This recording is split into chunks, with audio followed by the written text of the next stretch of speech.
Assalomu alaykum aziz yurtdoshlar. Bugun men juda muhim mavzuni tushuntirib beraman. Pensiya jamg'armasi yopilyapti degan gap nimani anglatadi? Bu oddiy fuqarolar uchun qanday oqibat olib keladi va eng asosiysi. Siz hozirroq nima qilishingiz kerak? Bu xabar pensionerlar, pensiyaga yaqinlashib qolganlar, rasmiy ish stajiga ega bo'lganlar, xorijda ishlaganlar.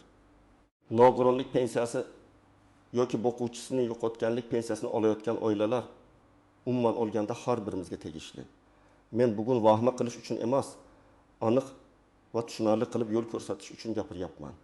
Agar siz pensiya hujjatlaringizni vaqtida tekshirmasangiz, ertaga ortiqcha yugur, kam hisoblangan pensiya, yo'qolgan ish staji, arxivdan topilmayotgan ma'lumotlar muammosiga duch kelishingiz mumkin. Shuning uchun videoni oxirigacha ko'ring. Hozirroq kanalga obuna bo'ling, like bosing, chunki bu ma'lumot sizga yoki yaqinlaringizga albatta kerak bo'ladi. Avval ko'pchilik uchun tartib oddiy ko'rinardi. Pensiya yosh yaqinlashsa, odam tuman yoki shahar pensiya jamg'armasi bo'limiga borardi. U yerda mehnat daftarchasi, pasport, ish haqi to'g'risidagi ma'lumotnoma, arxiv hujjatlari, nogironlik yoki boquvchisini yo'qotganlikka oid hujjatlar topshirilardi. Mutaxassislar ish stajini hisoblab hujjatlarni tekshirib, pensiya miqdorini belgilab berardi. Endi esa tizim bosqichma-bosqich raqamlashtirilyapti. Ayrim vazifalar boshqa idoralar bilan integratsiya qilinyapti.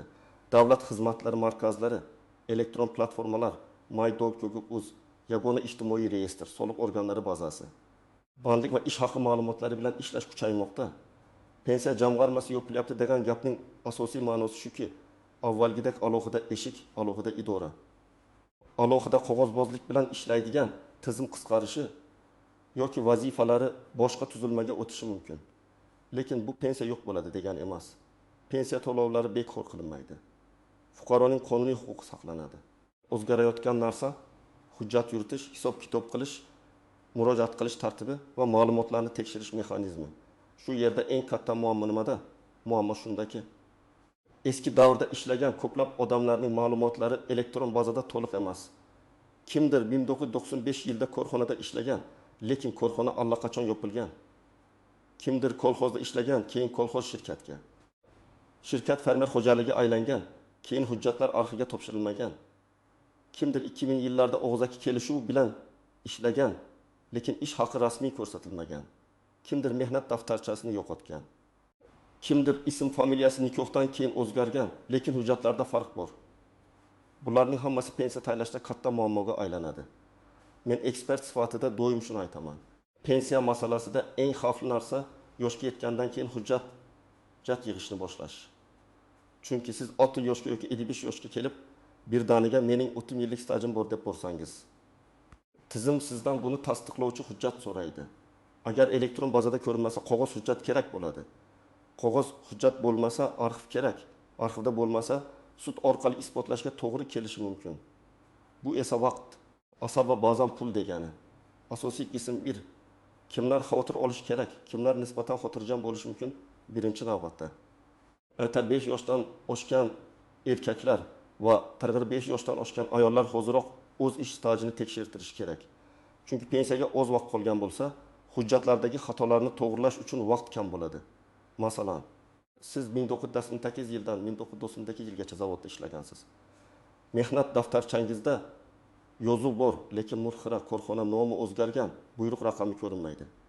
Pensiya tayinlash vaqtida mutaxassis bu yozuvni tasdiqlovchi arxiv ma'lumotnomasini olib keling deyishi mumkin. Siz arxivga borasiz, arxivda korxona hujjatlari bizga topshirilmagan desa, muammo boshlanadi. Mana shuning uchun oldindan tekshirish kerak. Ikkinchi guruh norasmiy ishlaganlar. Afsuski, ko'p odamlar men 20 yil ishlaganman deb o'ylaydi. Lekin ularning faqat takkas yoki 10 yili rasmiy ko'rinadi. Masalan, Rustam aka 1999 yildan 2019 yilgacha ustachilik qilgan. Har oy yaxshi daromad topgan, lekin hech qayerda rasmiy ishchi bo'lmagan, soliq yoki ijtimoiy to'lovlar ko'rsatilmagan. U kishi pensiya yoshiga yetganda men 20 yil ishlaganman deydi. Lekin davlat bazasida bu ish staji sifatida ko'rilmasligi mumkin. Natijada pensiya miqdori kutilgandan past chiqadi yoki minimal talablar bo'yicha muammo paydo bo'ladi. Ishlagan bo'lish boshqa, rasmiy stajga ega bo'lish boshqa. Uchinchi guruh xorijda ishlaganlar. Rossiya, Qozog'iston, Koreya.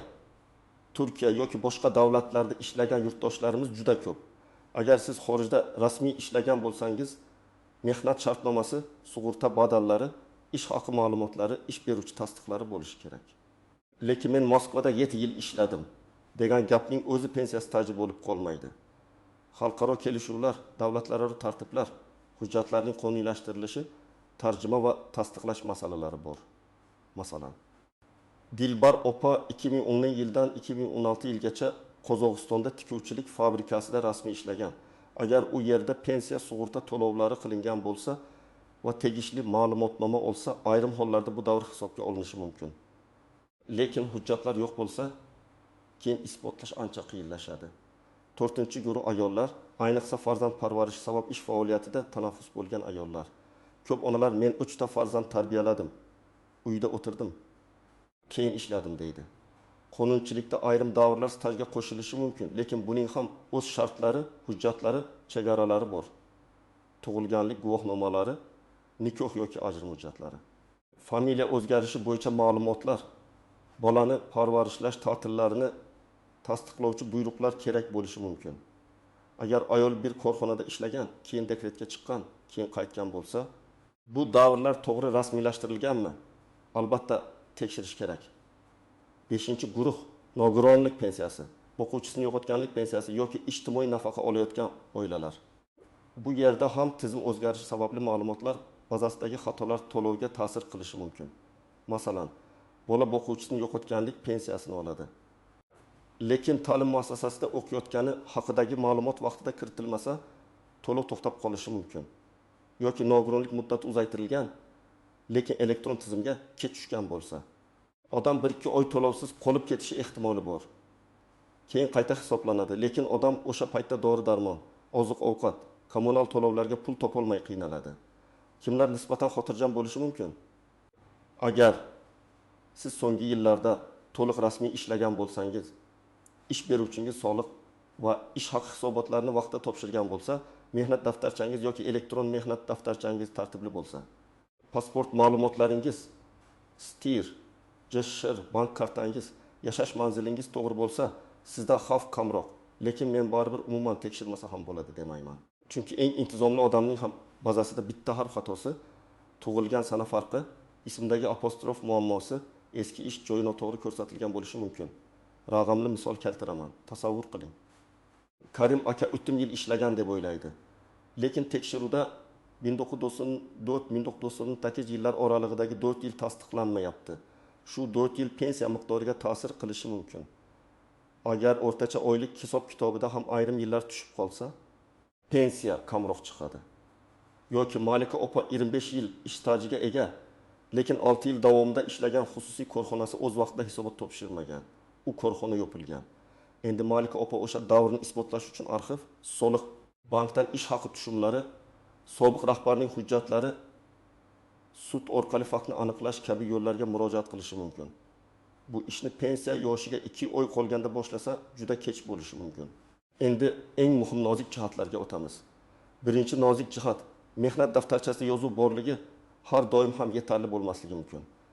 Agar yozuvda ishga qabul qilingan sana bor, lekin bo'shatilgan sana yo'q bo'lsa, yoki buyruq raqami ko'rsatilmagan bo'lsa, yoki muhr noto'g'ri bosilgan bo'lsa, savol tug'iladi. Ayniqsa eski korxonalar bo'yicha bu yozuv qachon kiritilgan, haqiqatan ishlaganmi degan tekshiruv bo'lishi mumkin. Shuning uchun mehnat daftarchangizni birma-bir ko'zdan kechiring. Har bir ishga kirish va chiqish sanasi bormi, lavozim yozilganmi, korxona nomi tushunarlimi, muhr bormi, tuzatishlar qonuniy qilinganmi? Ikkinchi nozik jihat. Familiya, ism, otasining ismi o'zgarishi. Ayollarda nikohdan keyin familiya o'zgaradi.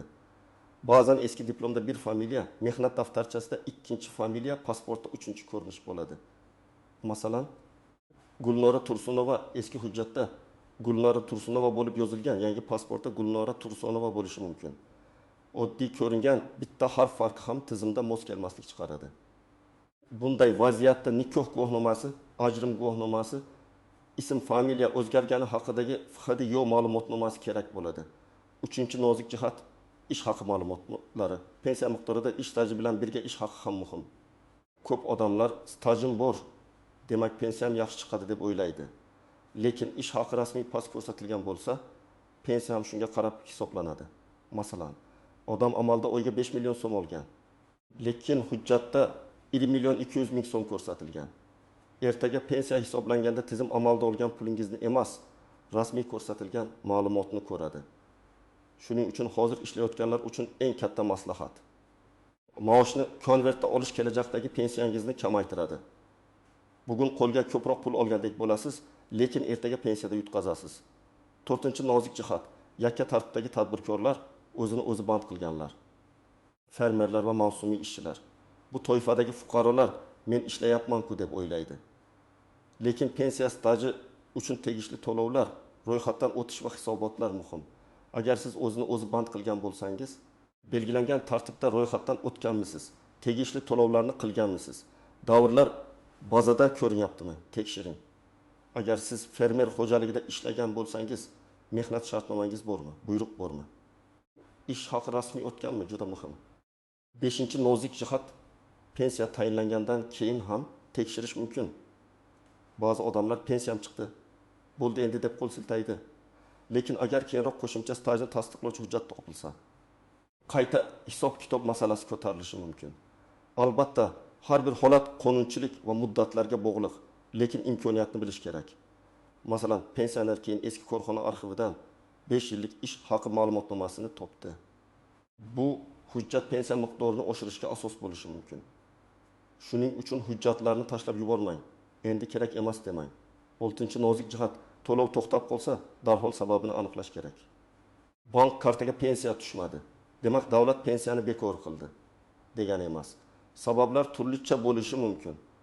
Bank karta muddati tugagan, shaxsiy ma'lumot yangilanmagan, nogironlik muddati qayta tasdiqlanmagan, yashash joyi o'zgargan, ta'lim ma'lumotnomasi kechikkan, tizimda texnik uzilish bo'lgan. Bunday paytda birinchi ish mas'ul idoraga murojaat qilib, yozma yoki elektron tarzda sababini so'rash. Telefon orqali aytilgan gap bilan cheklanib qolmang. 7-nozik jihat: arxiv hujjatlari vaqt o'tgan sari topilishi qiyinlashadi. Korxona tugatilgan bo'lsa, uning hujjatlari davlat arxiviga topshirilishi kerak edi. Lekin amaliyotda hamma joyda ham tartib ideal bo'lmagan. Ba'zan hujjatlar yo'qolgan, ba'zan to'liq topshirilmagan, ba'zan boshqa nom ostida saqlanadi. Shuning uchun 1980-1990 yillar 2000 yillarning boshida ishlaganlar uchun arxiv masalasi juda dolzarb. Agar sizda eski buyruq nusxasi, ish haqi varaqasi, kasaba uyushmasi bileti, mukofot yorlig'i, xizmat guvohnomasi, bank daftaridagi ish haqi tushumi kabi dalillar bo'lsa, bularni saqlang. Ba'zi hollarda ular qo'shimcha isbot sifatida yordam beradi. Endi eng kerakli qismga keldik. Men sizga aniq qadamlarni aytaman. Birinchi qadam: shaxsiy hujjatlaringizni tartibga keltiring. Pasport yoki ID karta, J-shir, stir, nikoh yoki ajrim guvohnomasi, farzandlar tug'ilganlik guvohnomalari, diplom, harbiy xizmat hujjati, mehnat daftarchasi, elektron mehnat daftarchasi bo'yicha ma'lumotlar, bularning hammasini bitta papkaga yig'ing. Asl nusxalar alohida tursin. Telefoningizda sifatli skan yoki rasm qilib saqlab qo'ying, lekin faqat telefonda emas, fleshka yoki elektron pochtada ham zaxira qiling. Ikkinchi qadam: ish stajingizni ro'yxat qilib chiqing. Oddiy daftar oling va yilma-yil yozing. Qayerda ishladingiz? Qaysi sanadan qaysi sanagacha? Lavozimingiz nima edi? Korxona nomi o'zgarganmi? Rahbar kim edi? Sizda qanday hujjat bor? Masalan, 1932 yil 20 martdan 1938 yil 20 iyungacha Bunyodkor zavodida chilangar bo'lib ishladim. Mehnat daftarchasida yozuv bor, muhr bor, lekin ish haqi ma'lumotnomasi yo'q. Mana shunday ro'yxat sizga qayerda bo'shliq borligini ko'rsatadi. 3-qadam: elektron ma'lumotlarni tekshiring. Davlat xizmatlari markaziga boring yoki MyPodgov. Uz orqali shaxsiy ma'lumotlaringizni ko'ring. Elektron mehnat daftarchangiz, rasmiy ish joylaringiz, hisoblangan ish haqi va to'lovlar haqidagi ma'lumotlar mavjud bo'lsa, ularni tekshiring. Agar internetdan foydalanishni bilmasangiz, farzandingizdan, ishonchli yaqinlaringizdan yordam so'rang yoki davlat xizmatlari markazidagi xodimlardan yo'l yo'riq oling. Muhimi, men tushunmayman deb tashlab qo'ymang. 4-qadam: ish joylaringizdan ma'lumotnoma oling. Hozir ishlayotgan bo'lsangiz, kadrlar bo'limidan mehnat shartnomangiz, ishga qabul qilish buyrug'i, lavozim o'zgarishlari, ish haqi ma'lumotlari to'g'ri kiritilganini so'rang. sobiq ish joylaringiz hali faoliyat yuritayotgan bo'lsa, ulardan ishlagan davringiz va ish haqi haqida rasmiy ma'lumotnoma oling. Ma'lumotnomada korxona nomi, istir, manzil, rahbar imzosi, muhr, buyruq raqamlari, sanalar aniq bo'lishi kerak. 5-qadam, korxona yopilgan bo'lsa, arxivga murojaat qiling. Tuman yoki viloyat davlat arxiviga yozma ariza bering. Ariza to'liq ism familiyangizni, tug'ilgan sanangizni, o'sha paytdagi familiyangizni, korxona nomini, taxminiy ishlagan yillaringizni, lavozimingizni ko'rsating. Agar korxona nomi o'zgargan bo'lsa, eski va yangi nomlarini yozing. Arizaga pasport nusxasi, mehnat daftarchasi nusxasi, nikoh guvohnomasi nusxasi kabi hujjatlarni ilova qiling. Arizani topshirganda kirim raqamini oling yoki elektron yuborsangiz, tasdiqni saqlang. 6-qadam, xatolik topsangiz, uni yozma tarzda tuzatishni so'rang. Masalan, elektron bazada sizning ish joyingiz ko'rinmayapti yoki familiyangiz noto'g'ri yozilgan yoki ishga kirgan sana boshqacha. Bunday vaziyatda og'zaki gaplashib ketmang. Mas'ul idoraga ariza yozing. Mening ma'lumotlarimda falon xatolik mavjud, ilova qilingan hujjatlar asosida to'g'rilab berishingizni so'rayman deb yozing. Arizangizga hujjat nusxalarini qo'shing. Javobni ham yozma oling. Chunki ertaga nizoli vaziyat bo'lsa, sizda dalil bo'ladi. 7-qadam, norasmiy ishlayotgan bo'lsangiz, bugundan rasmiylashtiring. Ish beruvchidan mehnat shartnomasi talab qilishdan uyalmang. Rasmiy qilsam, maoshim kamayadi degan gap ko'p uchraydi. Lekin pensiya, kasallik varaqasi, mehnat ta'tili, kredit olish, ijtimoiy himoya, baxtsiz hodisa bo'yicha kompensatsiya, bularning hammasi rasmiy ish bilan bog'liq. Siz bugun o'zingizni himoya qilmasangiz, ertaga hech kim sizning og'zaki ishlaganingizni tan olmasligi mumkin. 8-qadam, xorijda ishlagan bo'lsangiz, hujjatlarni yig'ing. Mehnat shartnomasi, ish beruvchi ma'lumotnomasi, sug'urta to'lovlari, ish haqi varaqalari, bank tushumlari, soliq yoki pensiya organlari tasdiqlari, yashash va ishlash ruxsatnomalari hammasini saqlang. Agar hujjatlar chet tilida bo'lsa, kerak bo'lganda notarial tarjima qildiring. Xorijdan qaytib kelganingizdan keyin yillar o'tib hujjat izlash juda qiyin bo'ladi. Hozir aloqalaringiz bor paytda, ish beruvchi mavjud paytda kerakli qog'ozlarni oling. 9-qadam, pensiya yoshiga yaqinlashgan bo'lsangiz, oldindan maslahat oling. Pensiya tayinlash muddatini kutib o'tirmang. Kamida 2 yil oldin hujjatlaringizni ko'rsating, yetishmayotgan joylarni aniqlang. Agar arxivdan javob kutish kerak bo'lsa, bunga vaqt ketadi. Agar sud orqali faktni belgilash kerak bo'lsa, bunga ham oylar ketishi mumkin. Oldindan harakat qilgan odam pensiya yoshiga yetganda ancha xotirjam bo'ladi. 10-qadam, yaqinlaringizga yordam bering. Ota-onangiz, buvingizbobongiz internetni bilmasligi mumkin. Ular qog'oz hujjatlarni qayerga qo'yganini unutgan bo'lishi mumkin. Siz ularga papka qilib bering. Elektron tekshiruvdan o'tkazing, arxivga ariza yozishda yordam bering. Ayniqsa yolg'iz keksalar, nogironligi bo'lganlar, boquvchisini yo'qotgan oilalar byurokratiyada qiynalib qolmasin. Bu faqat huquqiy masala emas, bu insoniy masala ham. Yana bir juda muhim ogohlantirish, pensiya masalasida firibgarlardan ehtiyot bo'ling. Men pensiya jamg'armasida odamim bor, staj qo'shib beraman. Pul bersangiz pensiyani oshirib beraman. Arxivdan hujjat chiqarib beraman degan gaplarga ishonmang. Qonuniy bo'lmagan yo'l bilan qo'shilgan soxta staj keyin aniqlansa, pensiya qayta hisoblanishi, ortiqcha to'langan pul qaytarilishi. Hatto javobgarlik masalasi chiqishi mumkin. Faqat rasmiy idoralar, yozma arizalar va haqiqiy hujjatlar orqali ish qiling. Demak, asosiy fikr shuki, pensiya jamg'armasi yopilyapti degan xabar pensiyalar tugaydi degani emas. Lekin tizim o'zgaryapti, raqamlashtirish kuchayyapti, ma'lumotlar bazasi asosiy rol o'ynayapti. Kimning hujjati tartibli bo'lsa, u yutadi. Kimning staji tasdiqlanmagan, ish haqi rasmiy ko'rsatilmagan, arxiv hujjatlari yo'q. Familiya fasanalarda xatolar bo'lsa, u odam ertaga qiynalishi mumkin. Men sizdan iltimos qilaman, bu ishni keyinga qoldirmang. Bugun mehnat daftarchangizni oching, hujjatlaringizni ko'ring. Elektron ma'lumotlaringizni tekshiring. Yetishmayotgan hujjatlar bo'yicha ariza bering. Pensiya masalasi bir kunlik ish emas. Bu yillar davomida yig'ilgan huquqingizni himoya qilish masalasi. Agar sizda shunga o'xshash muammo bo'lgan bo'lsa, izohlarda yozing. Qaysi hujjat yetishmadi? Arxivdan topdingizmi? Pensiya hisoblashda qanday qiyinchilikka duch keldingiz? Boshqalarga ham foydasi tegadi. Videoni like bilan qo'llab-quvvatlang, kanalga obuna bo'ling. va bu videoni ota-onangizga, qarindoshlaringizga, pensiyaga yaqinlashgan tanishlaringizga yuboring. Chunki bitta vaqtida ko'rgan video kimningdir yillab yig'gan mehnat stajini saqlab qolishi mumkin.